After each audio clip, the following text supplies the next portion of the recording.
Hello YouTube. It's been a while, but I'm back, and today I want to record a video about my participation in Pro Tour Modern Horizons 3. I realize it's a month and a half after the PT has ended, but I thought better late than never. I've had the idea of doing this video in the back of my mind for a while, but haven't had the chance to actually get down to do it until right now. So I'll just go ahead. I have a short agenda. I have an agenda written down so that I will cover pretty much everything that I have in mind to talk about the PT, and it was a blast. It was a great experience. Magic the Gathering is my hobby, but I got to play it at the highest level. So super hyped, super fun time, and I just want to share that experience with all of you, and share how my first PT was. Who knows if I will qualify for another PT in the future. I know that not in the near future, but I would be happy to participate again. So, and how did I qualify for the PT? Let's answer that question first and foremost. I qualified through a purely limited route, and this was by going 7 wins on the Arena Championship Qualifier Day 1, which qualified me for the Arena Championship Qualifier Day 2, and I went 7 wins on that too, on Day 2. So I got the max wins on the Arena Championship Qualifier, and with the old structure, getting the max wins qualified you to the Pro Tour. They changed that. Now, if you go max wins in the Arena Championship Qualifier, you only qualify for the Arena Championship, and then the top 16 people in the Arena Championship get a PT invite.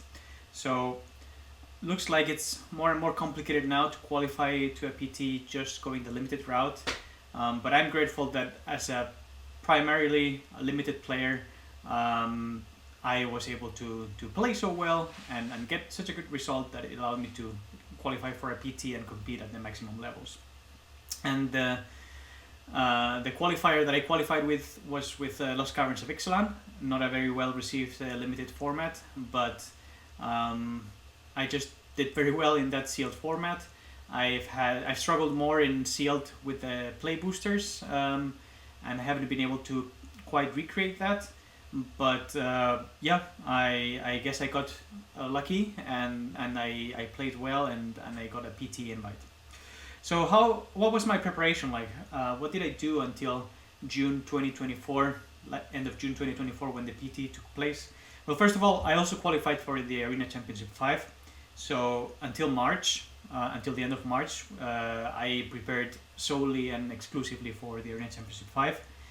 I found a team made up of limited enthusiasts mostly, including people like Lord Tupperware, Ethan Sachs, and Raph Levy, and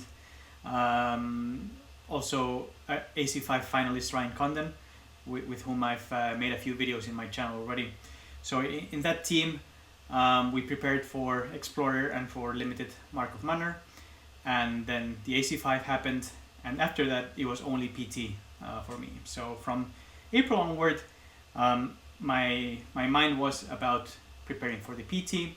I also put the notification in my current job, not because I wanted to take a lot of time to prepare for the PT, but just I had to, in my professional career, it was time to change the job, and I still worked for 3 more months in my old job place.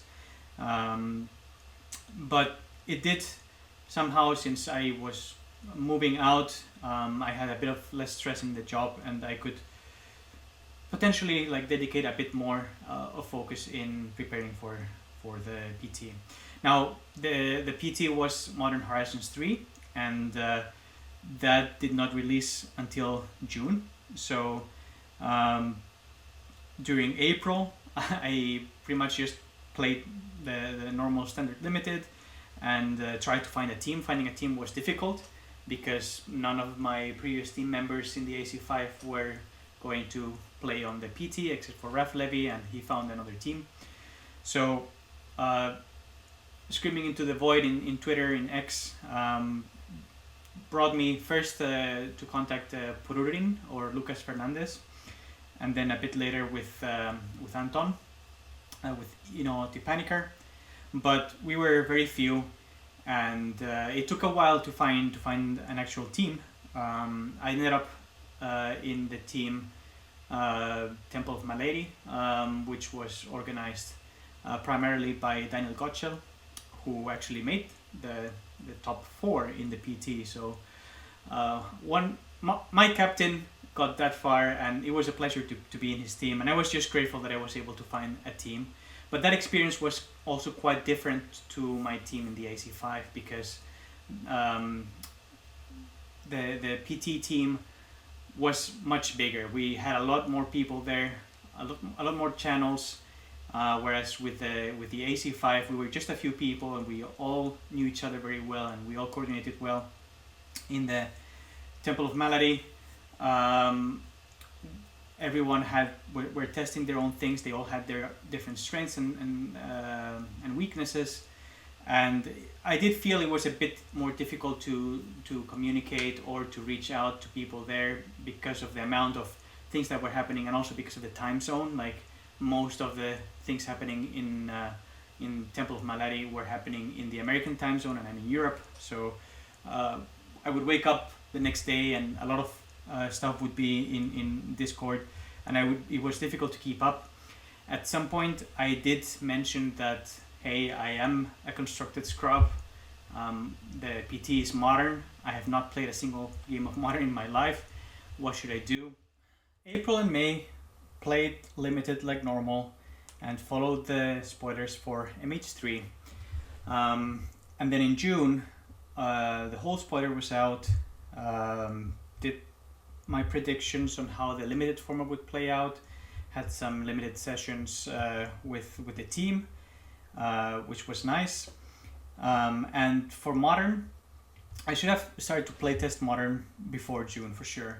The problem was I hadn't played Magic Online in years, since Theros Beyond Death, I believe.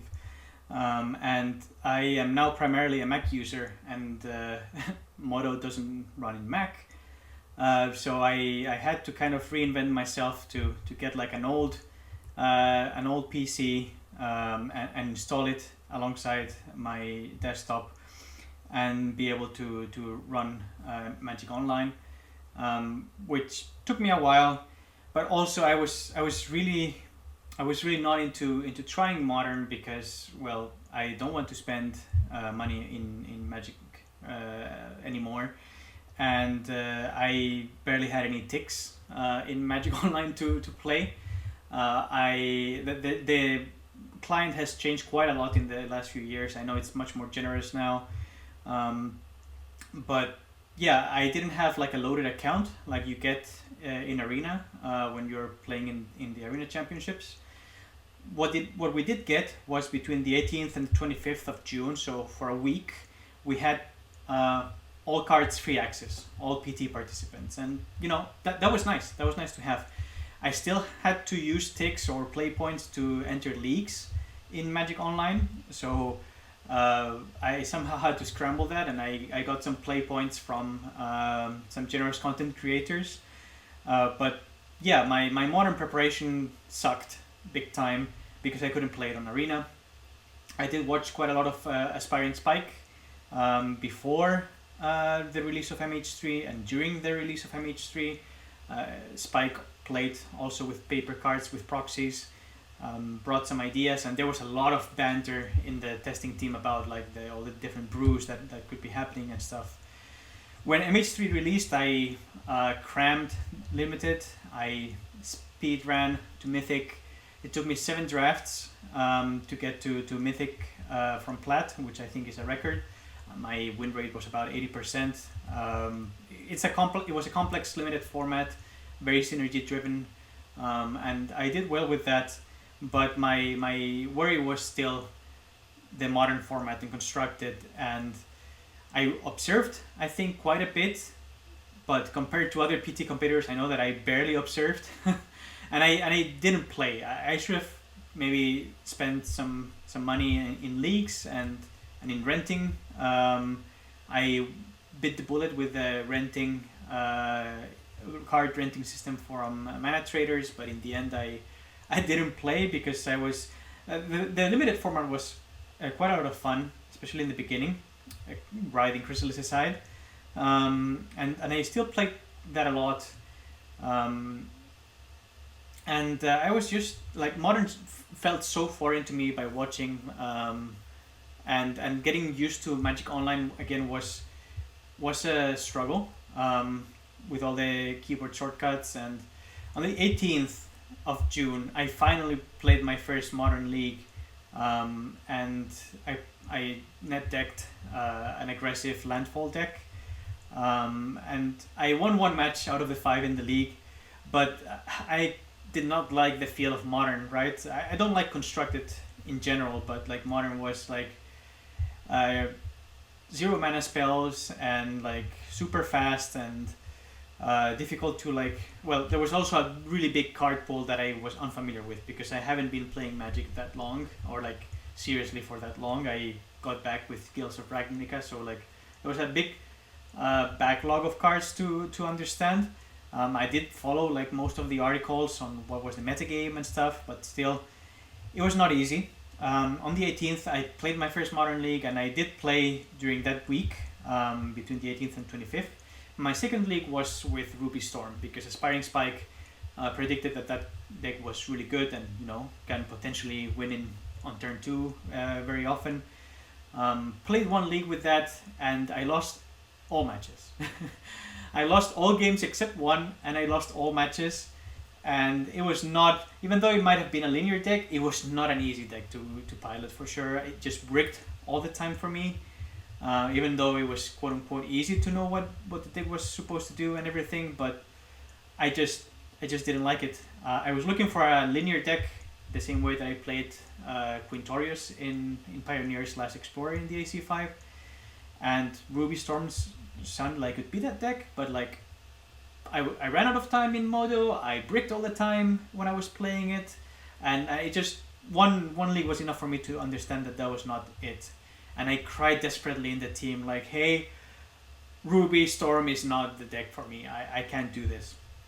And the two counsels that I got from the team were like, there's still 2 linear decks that potentially are pretty good. One is Eldrazi Tron, which is just like a ramp deck, and ramp and just cast your Haymakers and win, and you use the Tron lands to generate infinite amount of mana and stuff.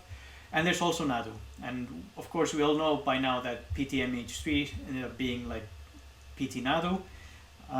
So like both of those decks were very linear, and one of my teammates, Mark Stanton, he was kind of like a savior to me because he said like, I'm still deciding between Eldrazi and Nadu, but whatever I don't choose, you can get that deck, and you just need to learn one of the decks. Acquiring the physical cards was a nightmare because MH3 released, and 2.5 weeks later was the PT, and you had to have physical cards, and the stores didn't have stock because the set had just released, and I don't own physical cards either, much less like expensive cards from Modern. So my idea was like, I want to get to Amsterdam, and I want to get there with my whole cards, with my whole deck already built. And oh boy, was I naive about that. If I had bought the deck, or like most of the deck by myself, it would have been on the lots of hundreds of euros. And it was a lifesaver that the team provided with me with most of the cards. And I even asked like some distant friends from my times in Germany, like, if you have some of the cards, I would like to use them. I did play three more leagues in Modo, and I played with Eldrazi Tron, and I won matches with that. I started to win some games with Modern, so I was like, okay, this is actually not super different from Quintorius. Quintorius in Pioneer is just like a Modern ramp deck. The play patterns are relatively similar. You need to be careful with how you sequence your lands. Just play your lands, play your Haymakers, and hope to win with those. And so the play patterns seemed good. I had also played mono green in historic for the AC4, and Eldrazi Tron also mimicked a lot of the play patterns from ramp green. You also have like Karn, so like get one of the silver bullets from Karn. I had played with many of those play patterns, and I think that's also why I started to win more games, and I boosted my confidence a bit. But still, like 5 leagues was my whole constructed preparation going into the PT, playing against some of the best players in the world in constructed. Obviously, woefully underprepared in that front. But at least I settled down, like, okay, I want to play Eldrazi Tron. And Mark said, like, okay, I am settling down for Nadu, so I think this is going to work. And Mark provided me with most of the cards going into Amsterdam. I did need to, like, desperately look for One Rings and Emrakuls and other cards in stores here in Finland before going to Amsterdam, and even like doing some errands for the team, like getting some obscure tech cards. Like they asked for Sun Cleansers. Sun Cleansers were 15 cents in the stores before the PT. I don't know how much more expensive they got after that, but it was funny that my team was also onto that. And then we flew to Amsterdam. I had done, I think, what I could. I could have played much more modern, of course, and spent more money, but not being in the American time zone hurt me. Not being able to play the format on Arena was problematic for me. But if I'm ever to play modern again in a PT or whatever, like I know I just need to put in some more reps. I don't think I would have needed like extremely many more leagues. I think if I had gone to 20 leagues, something like this, I would have been much more prepared. I would have been more fluent with the cards and the card names and everything. I went fine with limited. I mean, if I could, I would have only played limited MH3, and I got to draft it at high stakes in the PT. So that was nice. Anyway, we arrived to Amsterdam. I flew on Thursday evening, and then I met my team on Friday. I was the whole Friday with my team. I was known as the limited expert, quote unquote, in the team, so we had some hours where like we went card by card, and I directed that, but then I also said like, okay, I need some constructed reps, and I got together with Charles Eiler, with Derek Davies. Derek was the promoter, so to say, or like the sponsor of Eldrazi Tron. Like I believe us two and I think 2 more people registered the deck, and we registered the deck with 3 Stonebrains main because we suspected that Nadu was going to be like everywhere as it was, and being able to turn one Ugin Slab into like Stonebrain and then name Nadu was going to be pretty good against many of the Nadu decks. So I met on Friday. I got to do a few more reps on paper with Derek and with Charles, and I was baffled at how good Derek knew all the lines and the cards and everything, and just came automatically second nature for him. And my self-confidence went down a bit because like, okay, I'm not at that level, but I did know like how my deck played and what were the normal play patterns, and it had a linear plan, so just play my cards and pray. And I still all Friday like had to also scramble with other teammates. Like I don't have the complete list that I registered on Melee. Asking people, it was not until Saturday. I've been messing up all that I've been saying. Like I arrived on Wednesday evening. On Thursday I met with my team and I prepped with my team, and Friday of course was day 1 of the PT. So it was not until Friday morning, 5 minutes before the limited portion of the PT started, that I got all my deck, the whole list, really cutting it tight. But it was so stressful. Acquiring the cards was so stressful, and just for that I would always do digital, because not having to worry about getting the physical cards. Honestly, most of my stress was just getting the cards and being able to submit the list that I had submitted on Melee. And thank goodness that I was able to finally register the disc. I was able to get all the physical cards on my list. On Thursday, while we were prepping, we also did a round of drafts, which was fun, but the place was pretty hot where we played. Thankfully, the Pro Tour gaming area was much better. The air temperature was much better, and I was not dying of heat over there.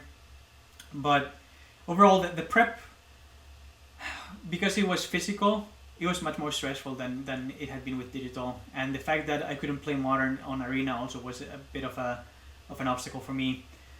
Sure, I could have done things better. Sure, I could have dedicated a bit more time, but it was already feeling like I'm dedicating a lot of time for this. So all in all, that's how prep happened.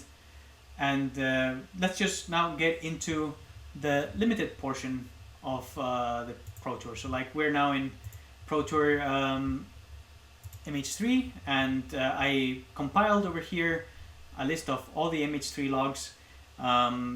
So what the tournament was in Melee, my MH3 limited deck, and I will analyze as best as I can the limited portion and also the constructed portion, and report on how that went. Alright, draft portion. So here I have a picture of my draft pod, and well, funnily Kai Budde in the draft pod, and maybe you recognize some other players over here, but Kai and Greg Michael were some of my opponents, and I don't say NiHaoDyLan, who was my third opponent, but this is the draft pod number 11 in the Pro Tour. And I guess I can just open it in sealed deck actually, because then I get to also show the cards.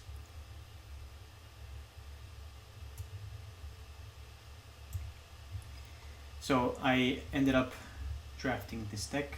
I didn't open a bomb or any super powerful card on pack 1, and I just decided to take the cards that I saw fit that I thought would be the most powerful. But I did end up getting a Serum Visionary pack 1 and pick 6, and that's the best blue common in the format in my mind. So I took that kind of as a signal that I should get deep into blue, and so I decided to take blue cards, expecting to be blue-white or blue-black, which are two decks that I have been very comfortable with in the format. But then on pack 2, I got past the Fanatic of Ronas. I don't remember if pack 2 pick 2 or pick 2 pick 3.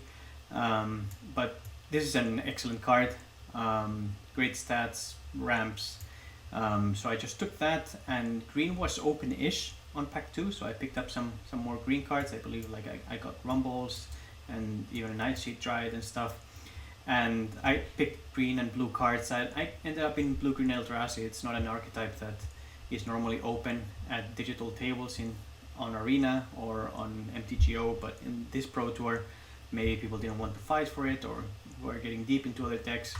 But I ended up with this deck over here, which I'm quite happy with, honestly.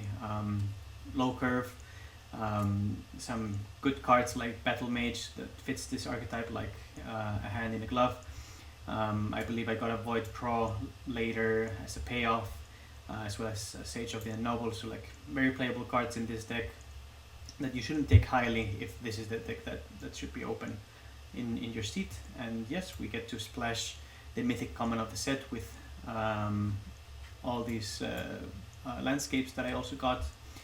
And I would probably want maybe 1 or 2 extra cards as top end. I think I'm missing maybe 1. I would even like play a second Uzwag, I'm sure, because I have like ramp, and getting to play like 4 drops, 5 drops would be pretty nice.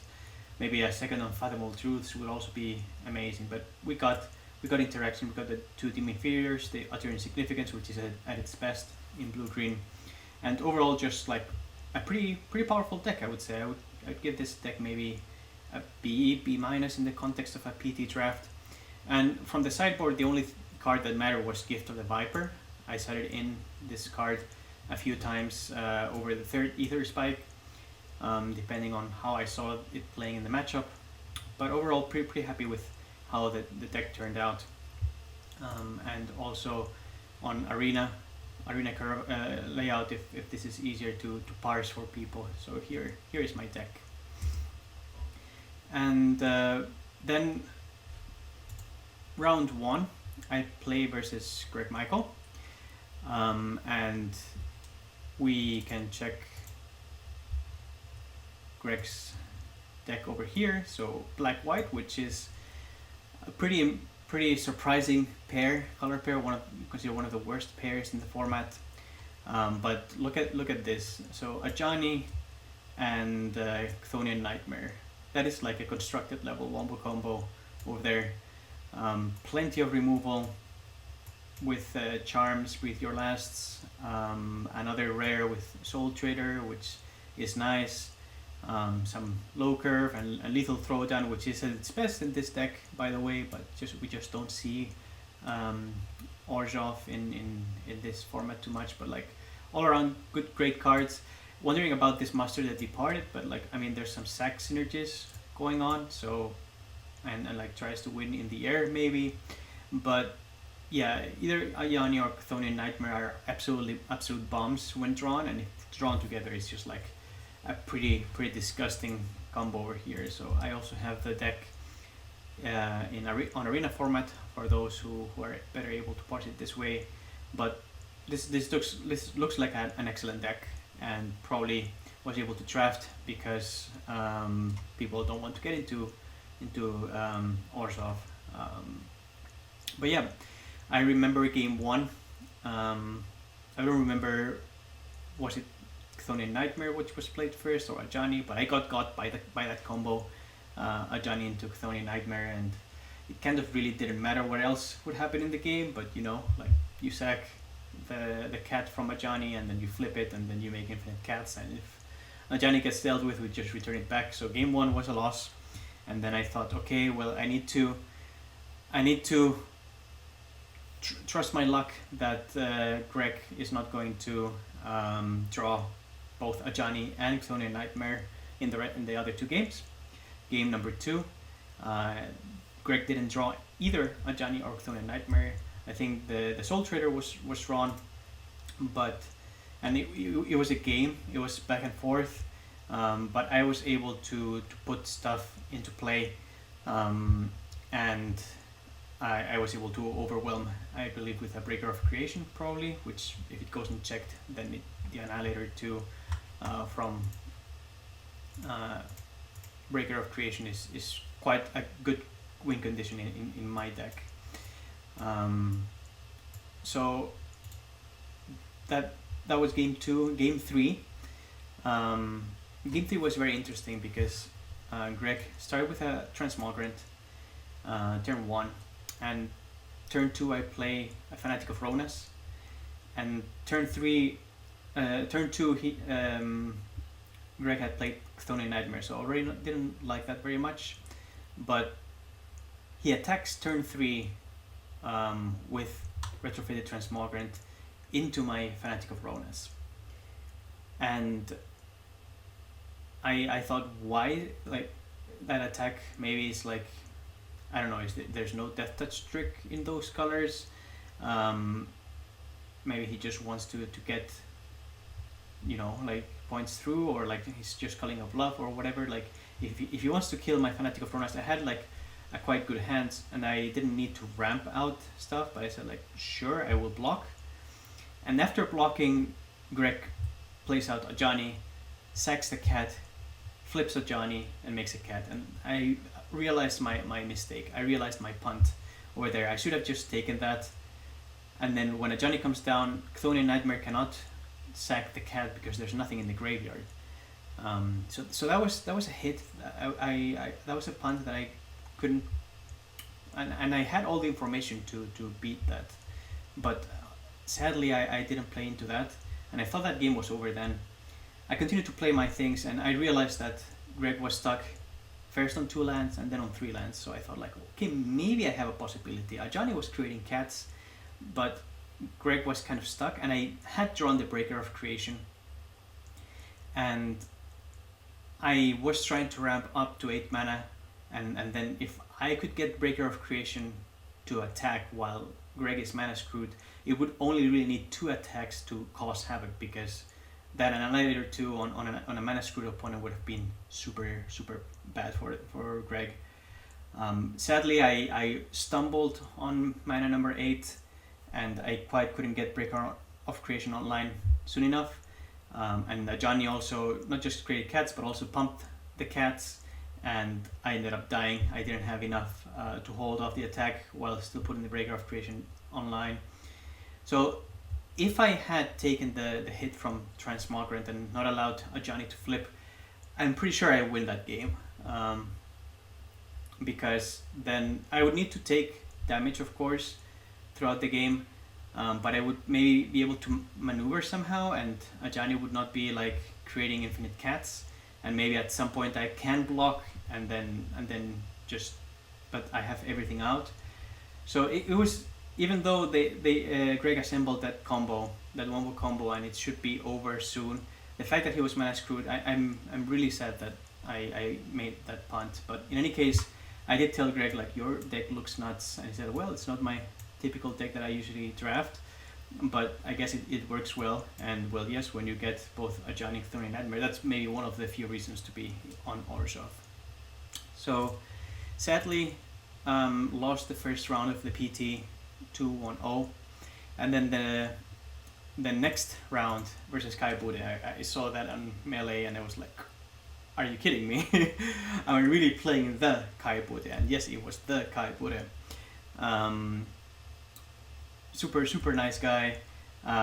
We sat down. He was, by the way, like being recorded for whatever. I don't think it was a broadcast, but it was like, I was told, like the history of Magic, and they were recording a video of him, of course, and he made the joke like, well, let's play and do our best, or we will both be history in this tournament soon. But this is Kai's deck. Very aggressive, green white, and looking pretty good, honestly, with 4 Faithful Watchdogs. So Kai was definitely in the right seat. Then like some nice rares like Safekeeper and Pearl Ear. 3 area auxiliaries, which is just nuts in this deck, and even like Kudo, which is like not a very playable card in general, but in this deck with 4 Faithful Watchdogs and like this super aggressive plan, looks pretty nice, and enough removal. Some clunkers for sure, like Expel, not super important. Also don't love the Savine's Reclamation, but you have some removal, and of course I didn't mention it yet, but like God of Souls, best card in the set. Absurd. So like Kai's deck looks really good. This maybe is not that important even in this deck, which is like all in on green white, but this looks really good. And Kai had lost round 1, and I was paired against Kai. Let's if you prefer to see it laid out on Arena, here's how it would look like. Also 2 Mandibular Kites, so like this just curves out beautifully, and to like Air Auxiliary, it's, I think this deck should be very good. Again, some clunkers with Expel, maybe Gift of the Viper being so-so, but like it still modifies the creature. Then Golden Tail Trainer, also not the best card, but then like enough removal, enough ways to punch through, like Stealth and Safekeeper to protect like maybe a Voltron creature. This deck looks really good. So what happened? Game 1,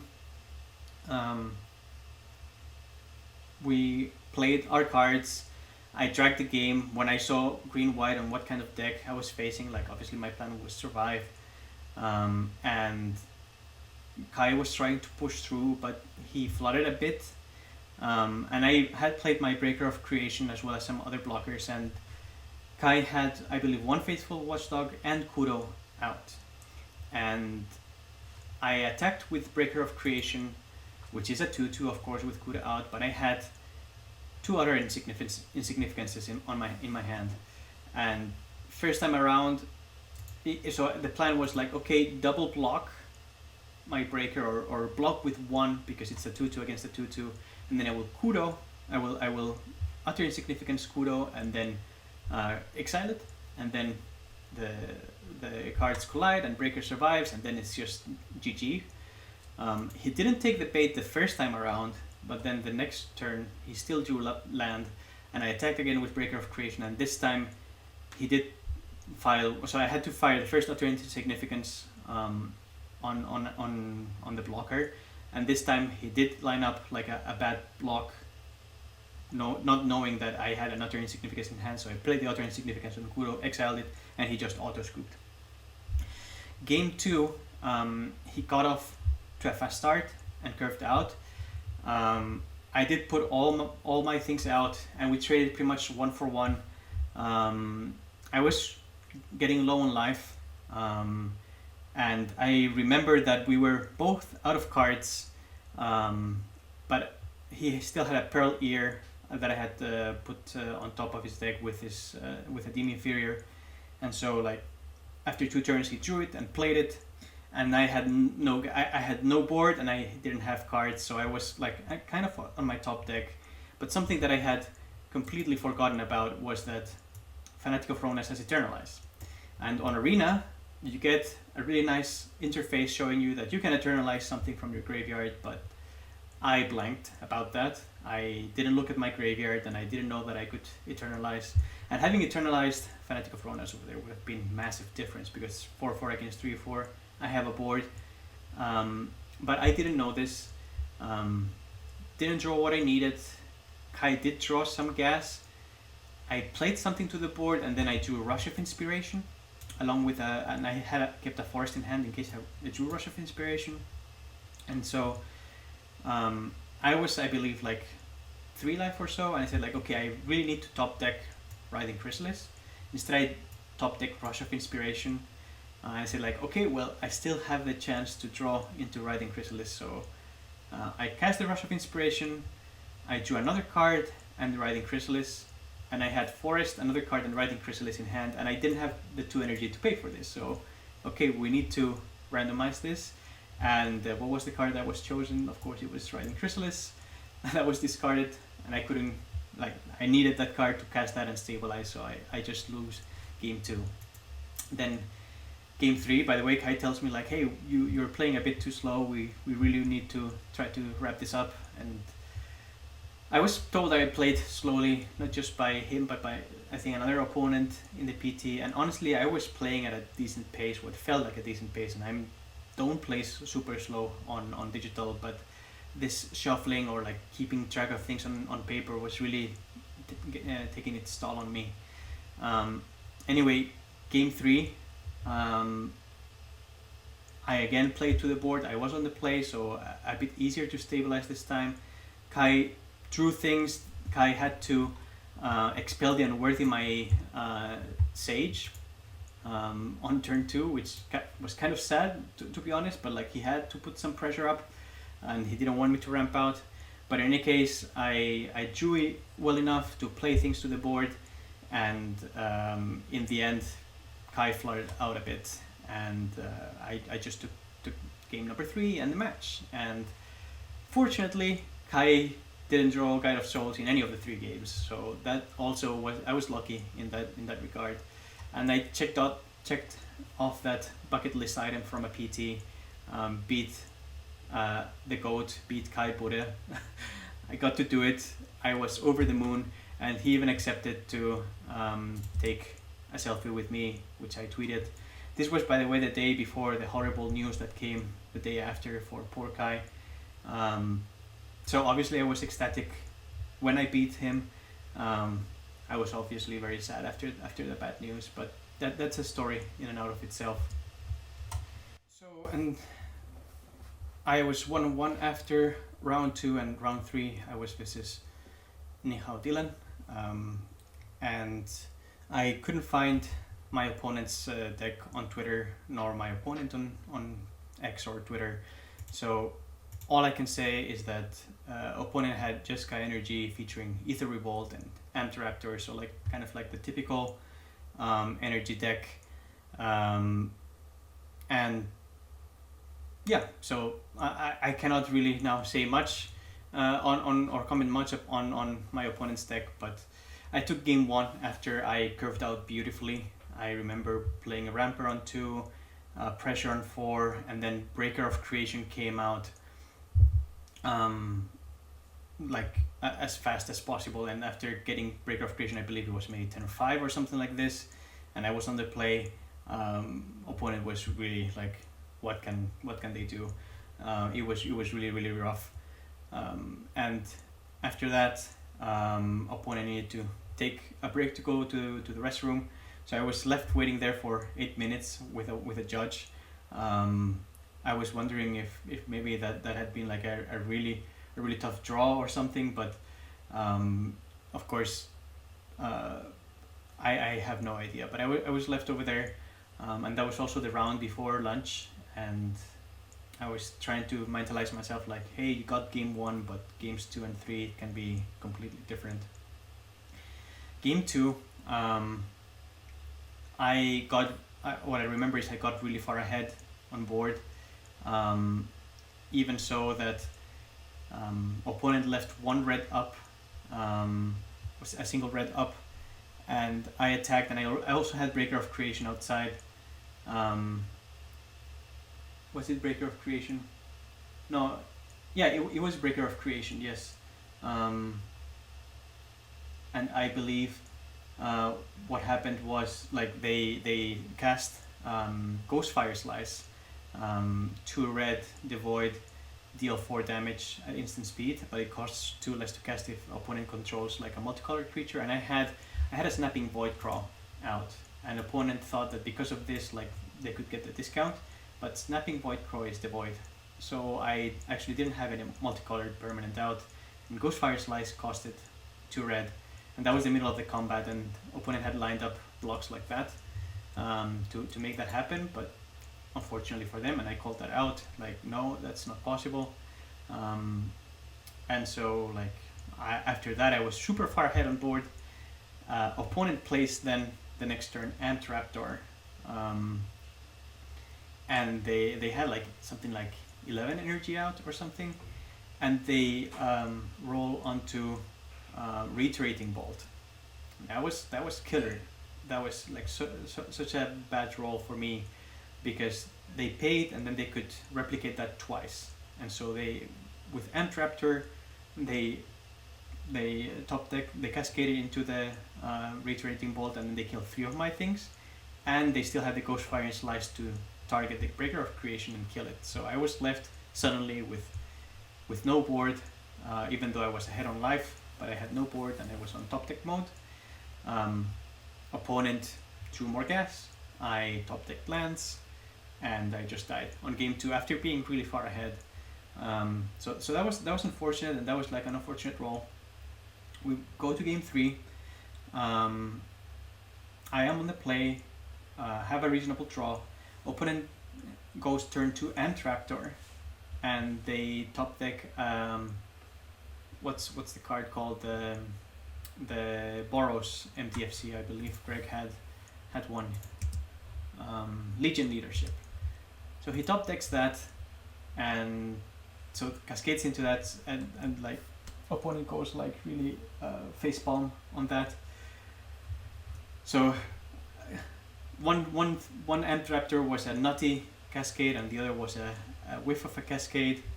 And opponent also has a turn 4 Ether Revolt. And that was really scary on game 3 to see turn 4 Ether Revolt. But fortunately for me, I believe I had the Battle Mage, Wiscape's Battle Mage, and I get to exile the Ether Revolt. And I remember too that I had a Serum Visionary out, and I had something else out. Was it like a different 2/2? Yes, I believe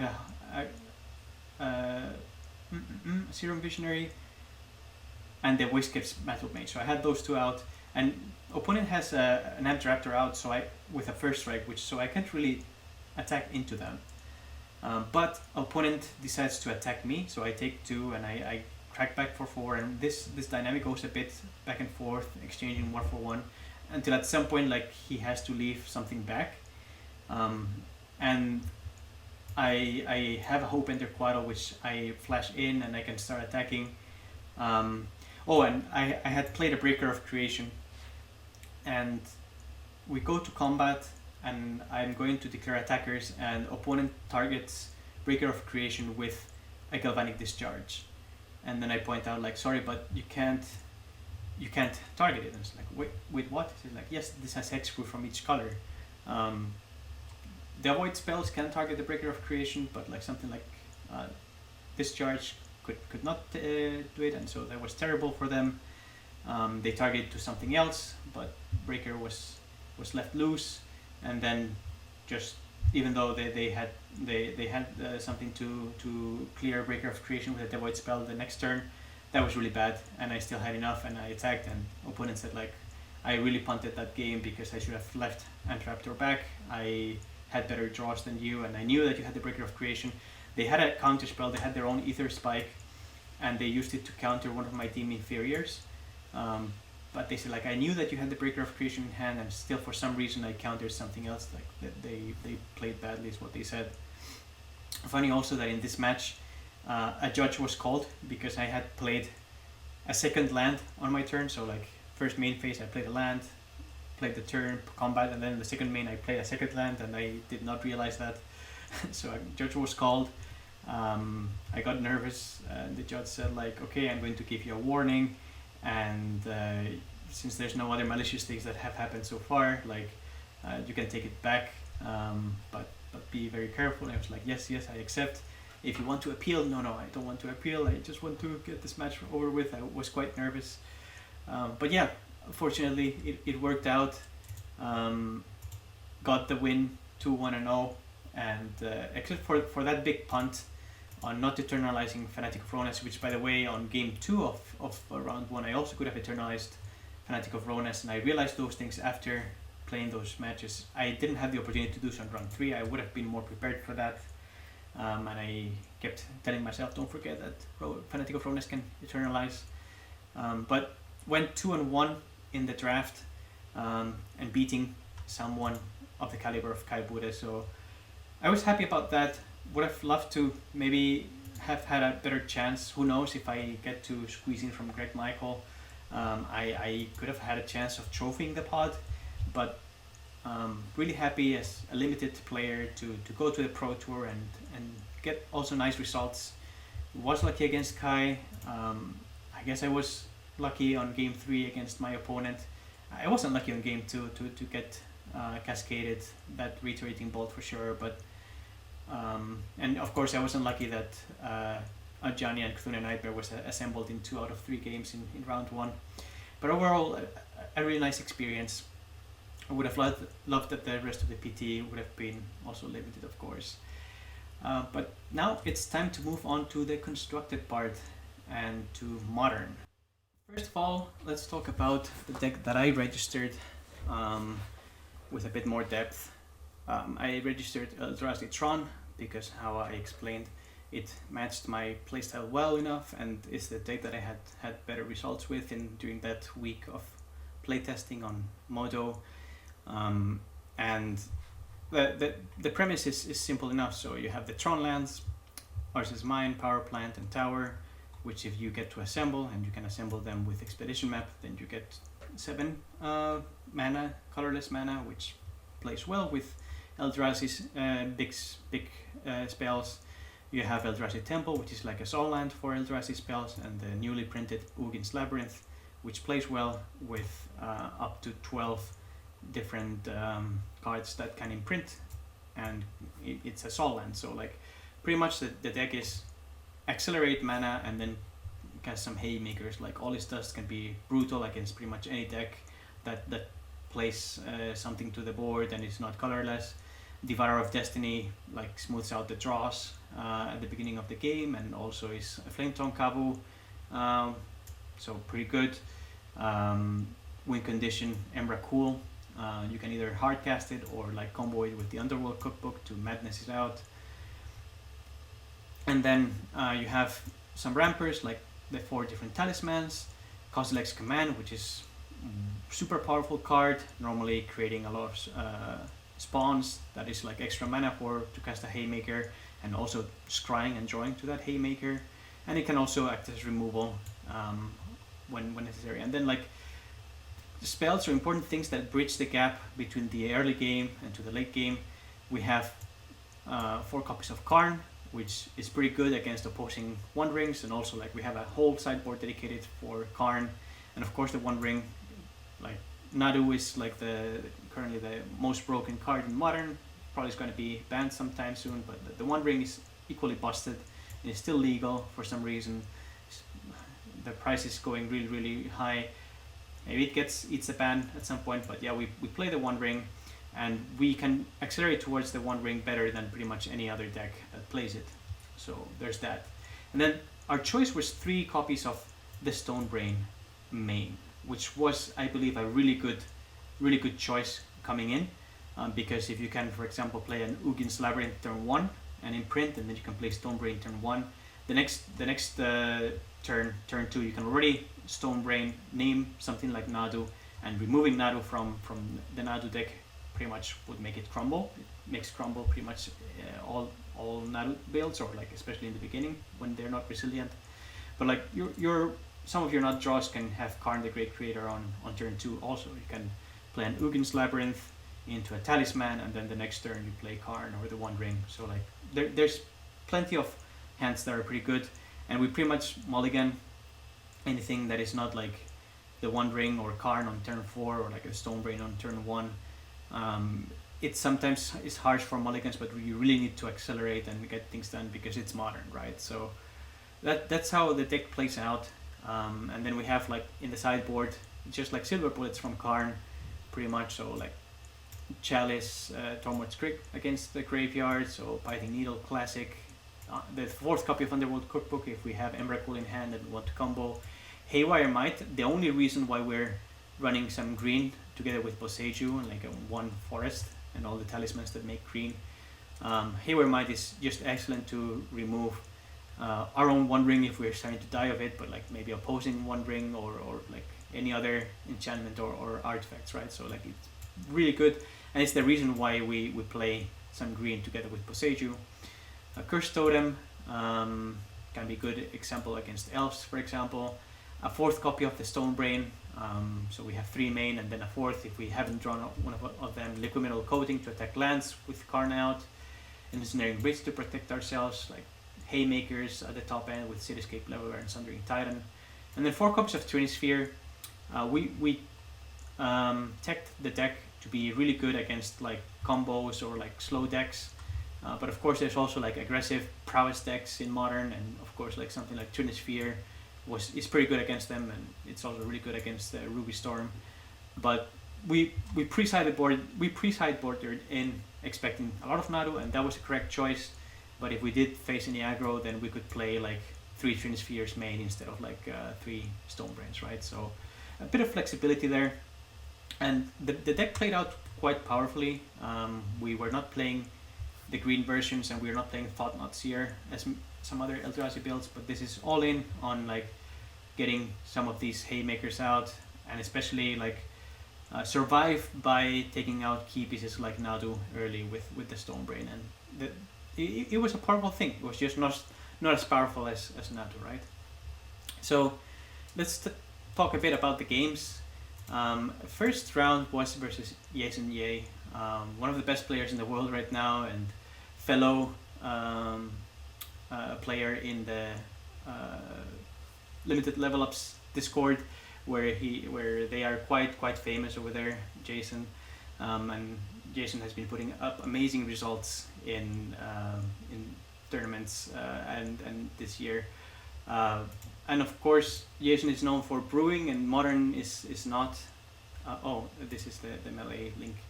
Modern is no exception to a mind like Jason, and yes, Jason registered Nadu, but its deck, the deck is really not the typical Nadu deck. So we have 4 copies of Nadu and then like 4 copies of Malevolent Rumble, which was quite funny to me, that this common card was actually Modern playable, and that's because I realized because of Jason that could be the case. 3 copies of a Boreal Grazer to still ramp a bit more, I had never seen this card before, Venser, Shaper, Salant, but probably some loops going on there. One copy of the One Ring also. Dranith Magistrate main, so probably also already teched against Ruby Storm or whatever. And 2 copies of Endurance, as well as all the package over here. Sadly for me, 3 copies of Consigned to Memory, which is really good against the Eldrazi Tron decks. Dismembers, as well as Titania. So we're seeing it all laid out really nice over here, but of course we don't see it laid out in the tournament. We just get to see the list on the phone and clunkily because it's the list on Melee. So I was going through all of these cards, making sure like, okay, I have never seen this card before, what it is, trying to get into my head somehow what could be the different things. I go on the play, game 1, and I do have turn 1 Stone Brain, and followed by turn 2 Nadu. So that was a great start for me, but I do see that Jason has 1 copy of Endurance in hand, and Jason plays Endurance out, then copies it with Springheart and Tuco, and starts to make some endurances and pressuring me. So I'm thinking like, okay, it should have been smooth sailing after removing Nadu, but I'm getting pressured. I play a Karn out, I play an ensnaring bridge trying to hold the fort, but there with Koro calling, there's ways to get outside of that. So I remember that Jason called a Haywire Might and got rid of that, and I just ended up dying. There was one key turn. I had 5 colorless mana out and a forest, and by the way, I had been Boseju'd, so that's why I had the forest out, and I had Ugin's Labyrinth with All Is Dust imprinted, I believe, and I was on 6 mana. I needed to top deck land, and I was on 6 mana with that Ugin's Labyrinth. And if I top decked a land, I didn't have. I'm trying to understand exactly what was going on. I had an Emrakul in hand. I had Underworld Cookbook out, but I had 5 colorless mana and green, so I couldn't madness it out. If I was able to madness Emrakul out, it would have been GG. But I had 5 colorless mana and forest, and so I could top deck like a colorless source and then cast Emrakul and then I win. I believe that was a possibility. No, Emrakul was imprinted on the Ugin's Lab. Emrakul was imprinted on the Ugin's land, and I had 7 mana, 6 colorless and 1 forest, and of course the 6 colorless one of that was Ugin's Labyrinth. So end of turn, I returned Emrakul back to hand, wishing that I would top deck at colorless land, and then I can madness Emrakul out and I win that game. But instead I top deck an All Is Dust. That's exactly what happened. I top deck an All Is Dust and I had 7 mana to pay, but I didn't have it anymore because I had returned Emrakul to hand from Ugin's Lab. And that was very unlucky because there was more chance that I would top deck a land and have 6 colorless mana to then cast Emrakul and win that game than it was to top deck All Is Dust. But I top decked All Is Dust and I couldn't cast either All Is Dust nor the Emrakul that I had returned. And so I lost game 1, sadly. And then game 2, a very similar story. Turn 1 Stone Brain, turn 2 I name Nadu and take it out. I see that Jason has of course sided in the 3 consigns to memory, but no consigns in hand. What Jason did end up playing was a Titania, and that killed me quite fast. I stumbled on mana, on like a top end mana in both games, either that or on things to win the game, and I just died. It went also quite fast. I realized also that there was a big clumsiness to that I was playing in physical, and like players saying like, okay, I crack a Misty Rainforest, like I fetch the land, your go, I have this, I play that. So like it was hard to parse all of that in my mind, in digital it was easier to do this, and that just goes to show that I didn't have enough reps, especially on paper, to play at this level. But I still had the big picture quite well on how the deck played, and well, it's just how it is. Like, playing physical has that extra overhead that I paid its toll. And well, Jason is a great player. I was lucky to go first in both games and to have turn 1 Stonebrain on both accounts, but Jason explained to me that they had in Team Samteng Vol, they knew that if Nadu got removed from an early Stonebrain or for whatever reason, like, the deck crumbled to pieces, and so they built in a bit more resilience over there and some way to pressure opponents if that were to happen, and that's exactly what happened against me. So props to Jason, who also made the top 8 in this Pro Tour again, and even though my deck was pretty well teched against Nadu, I did end up conceding the first round to Nadu over there, sadly. And I didn't play super optimally, of course. Maybe I could have done some better choices with Karn or whatever, or like leave up mana some way or another. Was really unfortunate that turn again of like returning Emrakul to hand. If I had not done that and play the Olistas, then I probably win that game. Or if I top deck the land, which was even more likely, and I think that was a correct play, then I would have cast Emrakul and just out to win from there. But all in all, was happy to play against Jason, a player of that caliber, and we even took a photo together over here, so that's us two. Really happy to do that. And on to round 5 versus Theo Jung.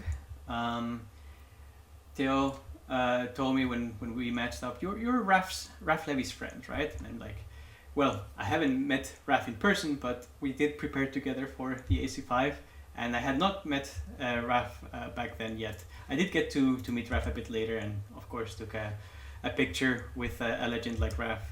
Was super happy to be able to do that. But yeah, got a match with Theo, and what did Theo Jung play? Well, it was also Nadu. Different list from Jason, but same kind of thing going on, right? So like, Nadu is here with 4 copies of Wall of Roots, which we didn't see that from Jason. But another way of ramp, like Jason opted for Malevolent Rumbles. But still 2 Endurances and also a Titania over here. No Consigned to Memories over here, which was really great news for me. And I believe what happened, what was it? Yes, game 1. Here I got, I think, a bit more unlucky than versus Jason. So game 1, I'm on the draw, I believe, and Theo plays Nadu at some point. No, I play Stonebrain first because I couldn't play Stonebrain and then crack it, so I have to play Stonebrain somehow. And Theo Boseju's my Stonebrain, which is unfortunate, because I was going to name Nadu the next turn. So I play the Forest. Theo at some point plays Nadu, and I have a Breaker of Creation in hand.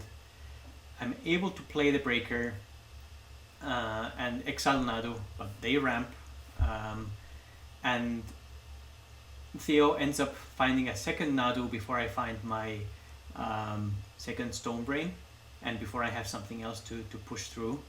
And Nadu comes into play, and the loop starts. So Theo tells me, like, I have a loop over here, like I can, he had Shuko out and a Spring Harden and Tuko out, so like this is how it's gonna go. I'm gonna loop through my whole deck, and I'm going to Otawara all your permanents, and then you have nothing else left, and then I kill you. And after I heard from the loop and saw that the loop was clearly explained, and I cheekily pointed out, well, you could brick, right, and not target any lands, right? And like, well, yes, I could, but like the chances of that happening are like extremely small, maybe 1 in a million, maybe less than that. So I was like, okay, let's just go to game 2. And game 2, I'm on the play, and this time I do have turn 1 Stonebrain, so I name that, and I name Nadu, and this should have been it. This should have been it, but Theo Jung does have Titania. It does get to draw Titania quite early in that game, and I, again, similar to Jason, I don't draw what I need to do to stabilize, and Titania kills me, I think, in one hit. I believe they created two tokens from Titania, and I die on one hit, and I'm like, okay, well, I guess that's exact C's. It's exact C's for lethal. And Theo told me, like, you know, on that game too, like, I had named Naru, and like, if Titania had not been in the hand, that would have been like a pretty rough going for him. I think he also had an Ursa Saga or something that was pressuring me, but yeah, quite unfortunate that game 1 I got my Stonebrain Boseiju, and game 2, even though I named the good card to pressure me, came out, and I stumbled again on mana. So 2 losses out of 2 versus Nadu. Unfortunate. Continue to lose. This is constructed also, so definitely not my strength. Round 6, I get paired up with Josep Sanfeliu, Catalan player, and we got to talk in Spanish. So like, oh, nice, we get to talk Spanish. Opponent's deck is mono black Necro. I would say also relatively stock. So 4 Necro, 4 Grief. So like with a scam with Mana Curious Rebirth, and the 4 Mana Curious Rebirth. Is there no? I believe there is no Fake Your Own Death or whatever that card is called on Modern. The 1 mana version, so only 4 Mana Curious Rebirth. Okay, interesting. 4 Necro Dominance, 4 Grief, Shieldred, and of course the 4 Soul Spike. So once you have Necro Dominance out, and you can just continue to loop that with Soul Spike, it's pretty good. Break the Ice, terrible card to face, because this kills like pretty much all my lands, and it can overload, which would be extremely bad. But even just like a Break the Ice on an Ubin Slab is just brutal for me. So like there's that going on, and a funny Lane of Sanctity kind of gambit, maybe expecting the Mirror or something to not get Inquisitioned and Thought Seized or whatever. But yeah, it was pretty unfortunate, this match for me. In both games, opponent had Thought Seize on turn 1, which is fine. Like, my deck is built for resilience against that, but I didn't have like good draws, I didn't have good hands, and I couldn't like draw, like mulligan a lot, because it's a discard deck, and if I mulligan a lot, I'm left with absolutely anything. I mulligan, and I keep like, I think, some talismans or whatever, like trusting to top deck. Opponent Thought Sees me turn 1. Turn 2, Grief, along with Scam, with Mana Curious Rebirth. So like my hand gets completely stripped out.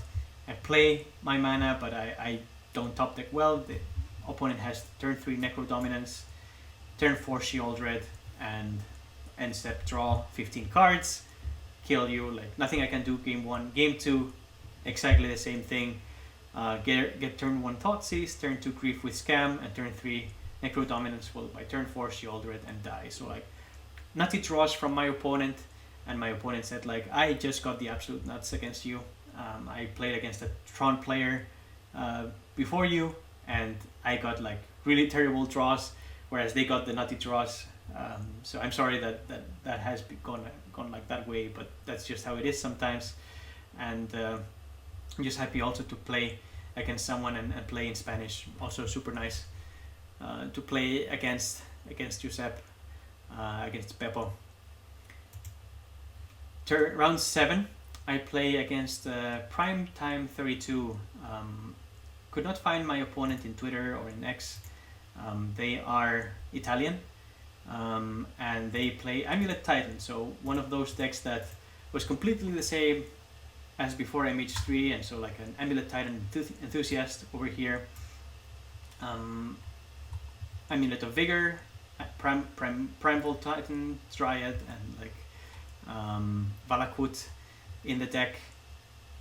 So like pretty straightforward, like cast Titans, like get a lot of lands out and kill you with Valakut and Dryads out.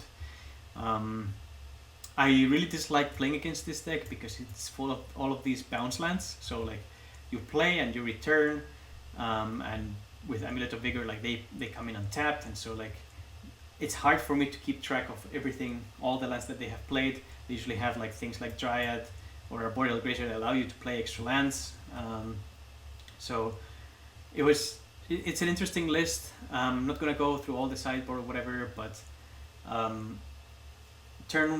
game one, I get pretty lucky that I get turn one Stonebrain and I name Amulet of Vigor. So like I got rid of Amulet of Vigor. Then they played Azusa, so like they're playing one copy of Azusa, and then they played the One Ring, and I didn't have a Karn in hand. I did have my own One Ring, but I didn't have a Karn.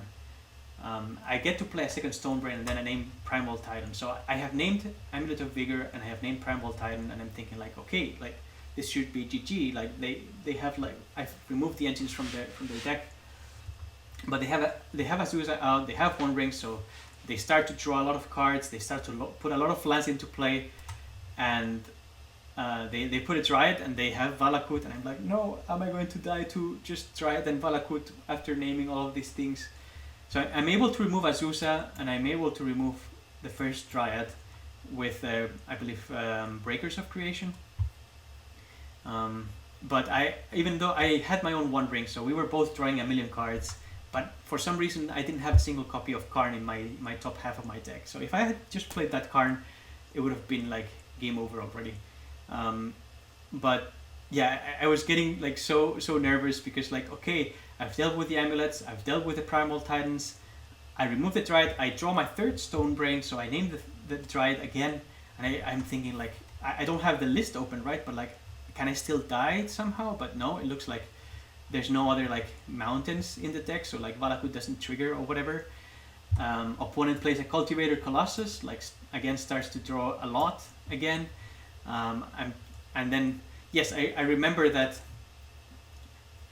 opponent has played Cultivator Colossus, and then I play Emrakul myself. So like the game is going really long. I play Emrakul, I gain control of things. I believe opponent maybe also had the Urza's Sagas. Yes, so they had made some constructs. And I get to gain control of all of these things because I was starting to get a bit pressure, and I'm like, okay, next turn I attack, and they die. And they have Otawara, like one of the few things that interacts with Emrakul. They Otawara my Emrakul. I have to sacrifice all the board. I'm like, no, it's not possible. Can I still lose this game? But yeah, after getting control of the constructs and like playing the Cultivated Colossus, I play Emrakul again, and opponent says like, okay, I don't want to play this game anymore. It's like, yes, finally won my first game of Modern. I can't believe it. But it was so soul crushing, like to me. It's like, I've removed the amulets, I've removed the Primal Titans, I even removed the Dryads, and how can I not still win this game? Like I'm still like getting clunked out. Game number two, they play Amulet of Vigor out first, so I'm like, okay, damn, they already have that, and they could kind of go off, but then I'm able to play turn two, I believe it was turn two Stonebrain, and then I remove the Primal Titan. So it's Amulet of Vigor, which can still do some shenanigans over here. And then they play One Ring turn 4, and turn 4 they play One Ring in turn 3, I don't remember, but like they play the One Ring, and then I play my Karn, the Great Creator, and I'm like, okay, this is really important. They're not gonna draw enough cards for that. They do have some constructs out and stuff, but I'm able to stabilize without major problems, play something else, and it goes on to game 2, and it doesn't go to game. The game 2 is over, and I win game 2, and I win that match. An opponent is like, that Karn on game 2 was so brutal on my One Ring, and it was brutal, but it could have also been brutal on game 1, you know. So just interesting how it played out and how nerve-wracking it was. But I did get my match, and I did get my constructed win over there, and I was 3-4. And if I win the next match, I can qualify for day 2, and I get to draft again. So that was really my objective at that point. My last round opponent, round 8 opponent is Alexander Hayne, quite well known in the community, and Alex Hayne has registered Ruby Storm, which if you followed the PT you will know that it did quite poorly over there. And I'm playing against Ruby Storm, which is a deck that can combo you out pretty much on turn 2 or turn 3. Play some rituals, some discounted things, some Rals, and the Ruby Medallion, which lets them go off. And I checked the list on over here, and I said like, okay, the win condition, there's 2 Dismembers main, which, okay, I don't know exactly what it goes, but there's only 2 Wishes main. And those are the things that are going to like wish for a Grape Shot and then kill me when they're going off. So if I can somehow put a turn 1 Stonebrain and then crack the Stonebrain and name Wish, there's pretty much no way I lose that game, especially on game 1. Then game 2 and game 3, there's probably maybe like a Flage or something being put in, but game 1, I had a hand that allowed me to turn 1 Stonebrain, and I was on the draw. So turn 1 I play Stonebrain, turn 2 Alex Hayne sees what's coming, they go for the combo, so they play, I believe, a Ritual into Ral, into start to glimpse, sorry, not glimpse, but like Reckless Impulse, into Manamorphosis and stuff, and trying to combo off. They need to combo off that turn or else I'm naming Wish. And they brick, which is what usually happened to me when playtesting this deck.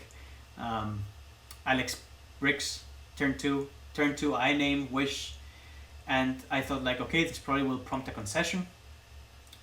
But Alex continues to play, and Alex flips Ral. Alex flips Ral the next turn and targets me. And I'm like, is Alex really trying to kill me with Ral? Anyway, I have a Karn out, and I name Tormod's Crypt, which I should have just named Pithing Needle, and then I should have fetched Pithing Needle and then name Ral, the backside of Ral, and then that game is 0% chance that I lose. But you see, I like the reps. I chose Tormod's Crypt, which was a bit irrelevant, so Alex continues to play. We go, I don't know, like maybe 20 minutes into the game, and at some point I remove the Rals, and I named Ral or something like this, and Alex is like, okay, let's go to games 2 and 3. And then he explained to me that he was surprised that I had not named Pithing Needle on game 1, which I should have definitely done. And then games 2 and 3, sadly, there were not a lot of story to them.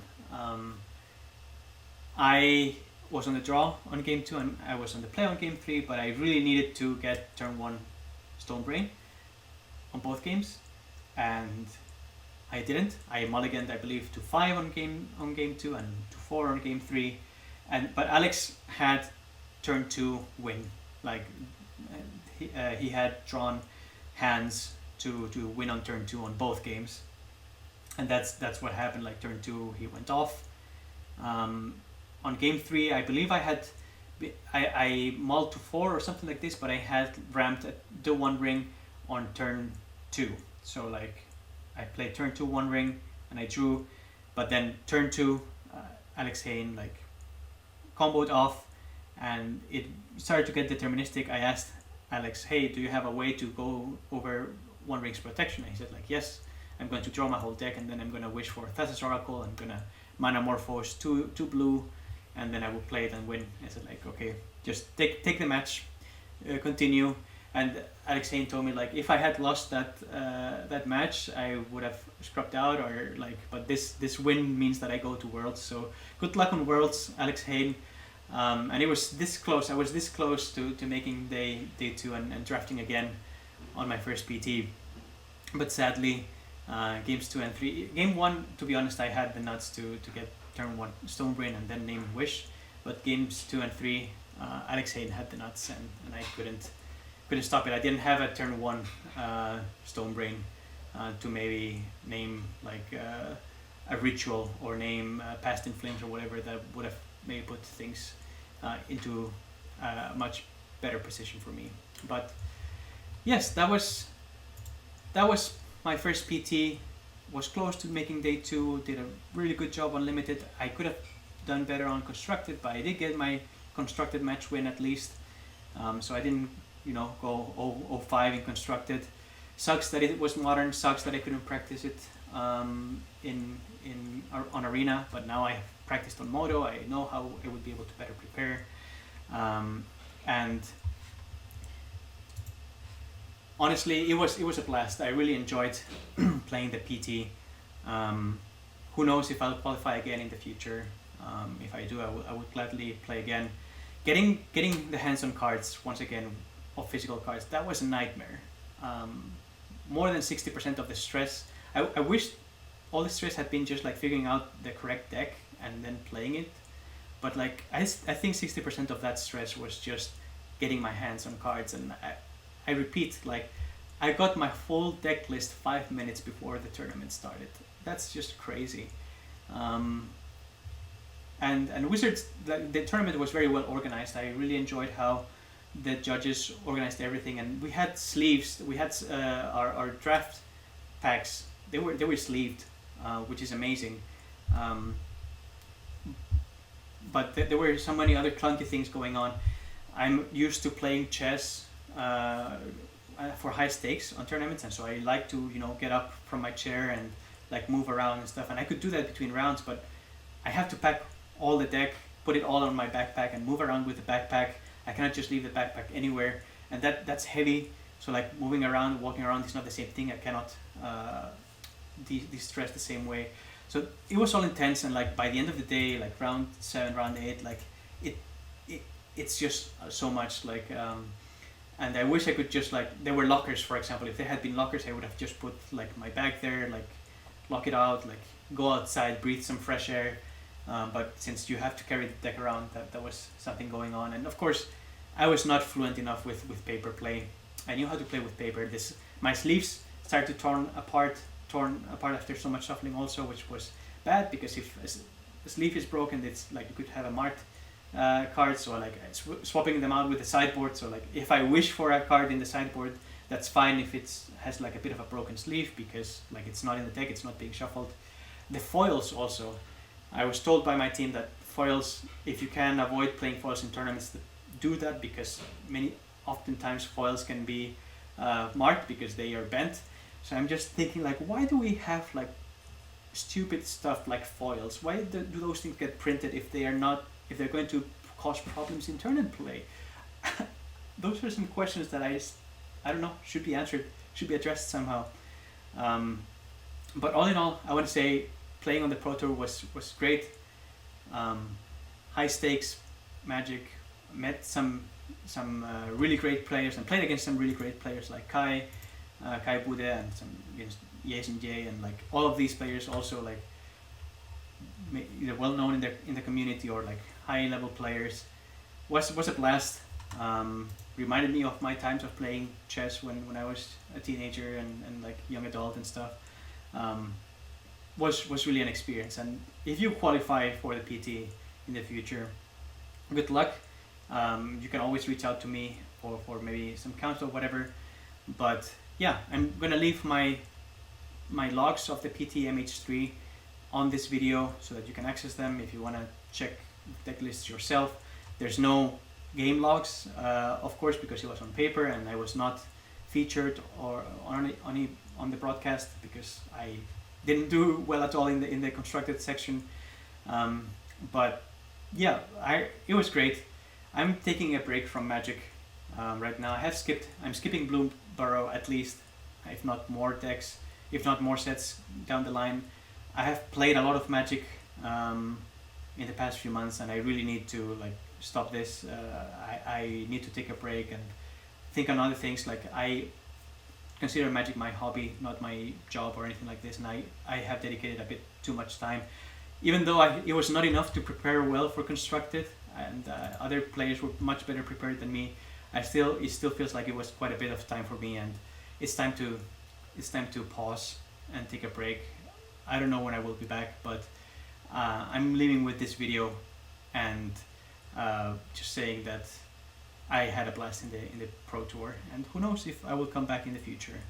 If you've watched until now, thanks for watching, thanks for following, and yeah, have fun, see you around, bye bye.